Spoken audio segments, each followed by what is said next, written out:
firefighters, fire trucks, they're all still here and have been for more than 7 hours. Just take a look behind me. You can see a bulldozer back in the back moving debris. You can see some firefighters around the edges still spraying hoses. So much debris here, but several people throughout the night, they've been gathering here to mourn the loss of their horses. Oh gosh, it meant everything. This is where I first started riding. Angela Kidder was just one person who stood from afar and watched the Smithfield stables burn. I just grew so attached to the horses and the people, and to hear that none of them made it out,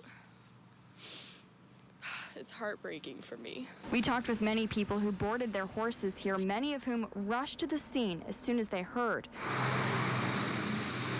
For others, it was hard to watch from afar, like the Ellis family who live right across the street. And when I got up, the smoke was coming out both ends, and about then, flames started shooting out both ends. Flames engulfed the barn, which was bigger than a football field. And now the ground stands empty. Beams, metal, that's all that's left. That tallest tree out there in the background with the leaves still on it, flames are about that high.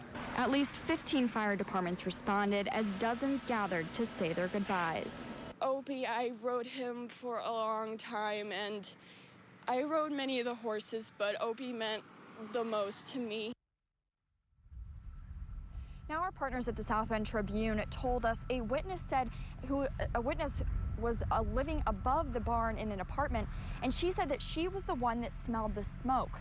Now, after that, we learned that she believes the fire started in the back of the barn. We're still, again, waiting to hear more updates on this, but by the time she reached the flames, it was too late. Now, also a traffic note you should be aware of. Elkhart Road, just north of the Michigan border, is still closed. I just got chatting with some firefighters over there who said this still could last many hours. Rick? Yeah, such a very sad, devastating night out there for many in Edwardsburg. Suzanne, thank you very much. And to Suzanne Spencer for an update on what's going on out there right now. Suzanne. 7 hours later, firefighters, fire trucks, they're all still here. 15 departments responded to this fire earlier today, and 17 horses died. You can still see it's a very active scene. Just to paint the picture for you, this barn was bigger than a football field, right where all that rubble is.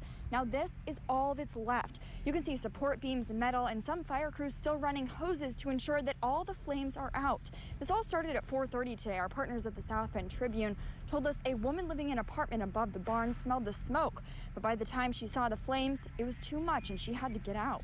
We talked with several people who owned horses in that barn, many obviously very upset, as you could imagine, many neighbors flocking outside to see the fire from their front porches. Now, some important driving information for you as you make your commute. If you were out this way, Elkhart Road just opened up. So that means if you have any driving problems or commutes in the morning around this area, you will be able to get through no problem. I also just talked with some firefighters who said they'll likely be out here for still several more hours. But of course, we'll stay on the story for you and bring you the latest updates coming up on WSBT first thing in the morning.